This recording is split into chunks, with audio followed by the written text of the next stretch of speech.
வணக்கம் மக்களே, வாழ்க வளமுடன். நேற்றுக்கு வீடியோவில் வந்து ஞாயிற்றுக்கிழமையில பிறந்தவங்க காலையில் 6 மணிலேருந்து மதியம் 12 மணி வரைக்கும் நம்ம சொல்லியிருக்கோம். இன்னைக்கு வந்து அதன் தொடர்ச்சியாக இந்த வீடியோ நம்ம பார்க்கலாம். அதாவதுங்க, நீங்கள் எந்த கிழமையில பிறந்திருந்தாலும் நீங்கள் பிறந்த நேரம் முக்கியம். ஏன்னா ஒவ்வொரு கிழமைக்கும் ஒவ்வொரு மணி நேரத்துக்கும் ஒரு கிரகங்கள் ஆட்சி ஆளும். அந்த நேரத்தில் நீங்க பிறக்கும் போது அந்த கிரகத்தை வைத்து மற்ற ஓரைகளை வைத்து நீங்க வந்து காரியத்தில் வெற்றி ஆகலாம். எந்த காரியத்தில் வேணுமாலும் ஜெயிக்கலாங்க. ஏன்னா மிகப்பெரிய அந்த ஓரை பலன் பார்த்து நம்ம நடந்துக்கிறது, நம்ம எப்படி பயணம் போனாலும் ஓரைப்படி நீங்க கொஞ்சம் ஃபாலோ பண்ணி பாருங்க, கண்டிப்பா பல மாற்றங்கள் உங்களுக்கு கிடைக்கும். அதே போல் நீங்க பிறந்த ஓரையை வச்சு எந்த ஓரையில பணம் கொடுக்கறது, இப்போ ஃபைனான்ஸ் பண்றாங்க, ஒரு தொழில் முதலீடு போடுறாங்க, இதெல்லாம் எப்போ கொடுக்கலாம், எந்த ஓரையில கொடுக்கலாம், எந்த ஓரையில சுபகாரியத்தை பத்தி பேசலாம், ஒரு ரியல் எஸ்டேட் பண்ணணும், எந்த நேரத்துல போய் பேசினா கரெக்டா இருக்கும், இல்ல நம்ம ஒரு பொருள் விற்கணும், இல்ல பொருள் வாங்கணும், எந்த ஓரையில போனா சரியா இருக்கும், எல்லாத்துக்கும் நம்ம விரிவா நான் சொல்ல போறேன். ஆனா ஒவ்வொரு வீடியோ நீங்க தொடர்ச்சியா நீங்க பார்த்துக்கிட்டே இருக்கணும் அதுக்கு. ஏன்னா இப்பதான் நம்ம முதல்ல ஆரம்பிச்சிருக்கோம் இல்லையா. இப்ப ஞாயிற்றுக்கிழமையில இருந்து ஒவ்வொரு மணி நேரத்துக்கும் நம்ம பார்த்துக்கிட்டு வந்துட்டு இருக்கோம்.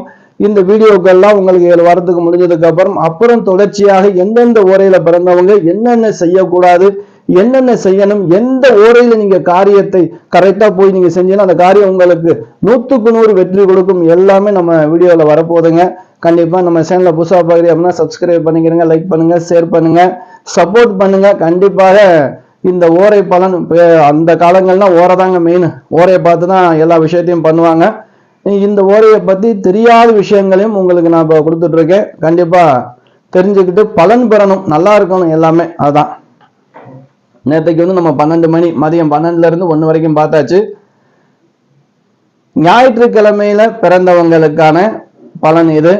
அதாவது மதியம் 1 மணிலிருந்து 2 மணிக்குள்ள ஆணாக இருந்தாலும் சரி பெண்ணாக இருந்தாலும் சரி பிறந்திருந்தீங்க அப்படின்னா சூரியன் ஓரை. நீங்க வந்து சூரியனுடைய ஓரையில பிறந்திருக்கீங்க. சூரியன் அரசாளும் கிரகம். அப்போ நீங்க வந்து வழிபடக்கூடிய தெய்வம் என்ன அப்படின்னா சிவபெருமான வழிபட்டுக்கிறங்க.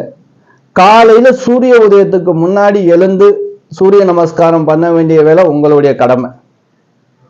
இன்னும் மற்ற விஷயங்கள்லாம் இதுக்கப்புறம் தான் நான் உங்களுக்கு எல்லாமே சொல்லுவேன். எந்தெந்த ஓரையில நீங்க எதை சூரிய ஓரையில பிறந்தவங்க என்ன செய்யணும், சந்திர ஓரையில பிறந்தவங்க எதை செய்யணும், எதை செய்யக்கூடாது, எல்லாமே விரிவா கொடுப்பேன். முதல்ல வந்து நீங்க பிறந்த நேரத்துக்கு ஓரையை தெரிஞ்சுக்கிறீங்க, அந்த தெய்வத்தை தெரிஞ்சுக்கிறீங்க. அதுக்கப்புறம் நம்ம முழுமையா பார்க்கலாம், சரியா?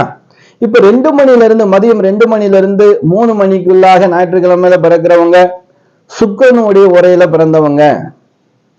அப்ப சுக்கிர பகவானுடைய ஆதிக்கத்தை பெற்றவங்க நீங்க. உங்களுடைய ஓரை அதிபதி யாரு? சுக்கிர பகவான். நீங்க பிறந்த நேரப்படி அப்ப சுக்கிரனுடைய கடாட்சம் உங்ககிட்ட இருக்கும்.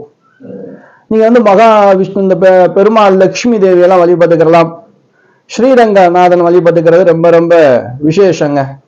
அதே போல வந்து 3 மணிலிருந்து 4 மணிக்குள்ள பிறக்கக்கூடியவங்க புதனுடைய ஓரையில பிறந்தவங்க.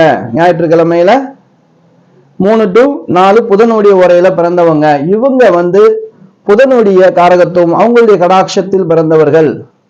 மகாவிஷ்ணு பெருமாளை கண்டிப்பா வேண்டிக்கிற பிரார்த்தனை பண்ணிக்கிறங்க, நினைச்ச காரியம் நடக்கும்.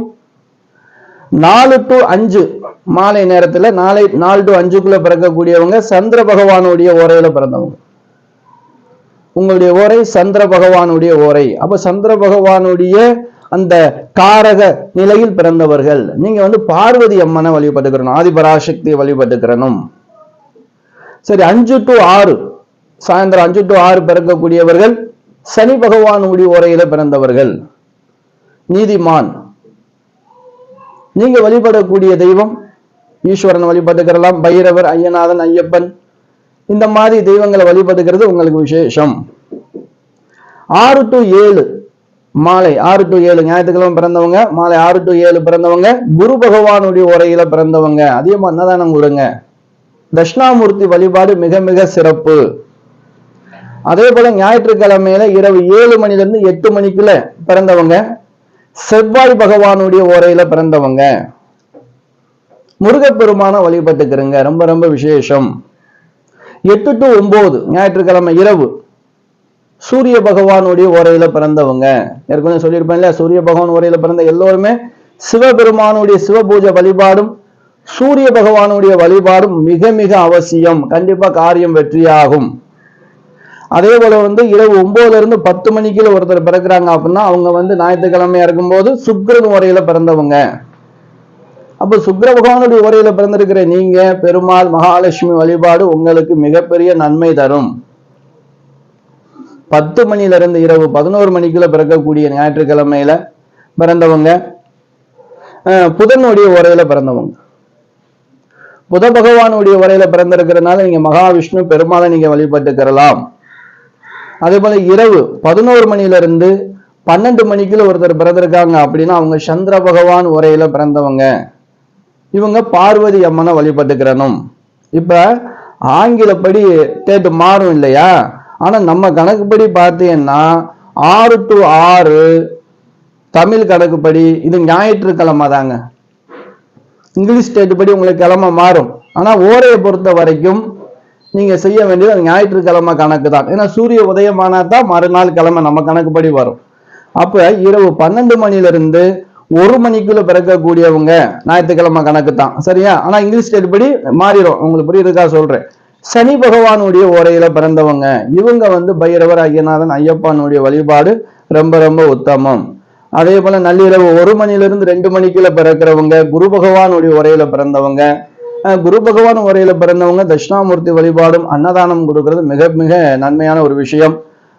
நள்ளிரவு 2 மணில இருந்து 3 மணிக்குள்ள பிறக்கிறவங்க செவ்வாய் பகவான் உரையில பிறந்தவங்க இவங்க முருகப்பெருமான் வழிபாடு பண்ணிக்கிறனும். இப்ப காலையில 3 to 4 பிறந்தவங்க சூரியன் உரையில பிறந்தவங்க இவங்க ஏற்கனவே சொன்ன சூரிய வழிபாடும் சிவபெருமான் வழிபாடும் ரொம்ப ரொம்ப அவசியம். 4 to 5 காலையில 4 to 5 சுக்கிரன் உரையில பிறந்தவங்க இவங்க மகாவிஷ்ணு மகாலட்சுமி பெருமாள் வழிபாடு ரொம்ப ரொம்ப உத்தமம். காலையில 5 to 6 புதன் உரை. அப்ப இவங்க 5 to 6 காலையில பிறக்கிறாங்க இல்லையா? சூரிய உதயத்துக்கு முன்னாடி ஆயிடுறது. இப்போ இவங்க புதன் உரையில பிறந்திருக்காங்க, மகாவிஷ்ணு வழிபட்டுக்கிறலாம். அப்ப 6 மணில இருந்து 7 மணிக்குள்ள மறுநாள் கிழமை வந்துடும். அதான் சந்திரன் வர்றார். திங்கக்கிழமை அதாங்க திங்கக்கிழமை. இங்கிலீஷ் டேட் படி மாறிடுச்சு 12 மணிக்கு. ஆனா தமிழ் படி 12 மணிக்கு எடுத்துக்கிற கூடாது.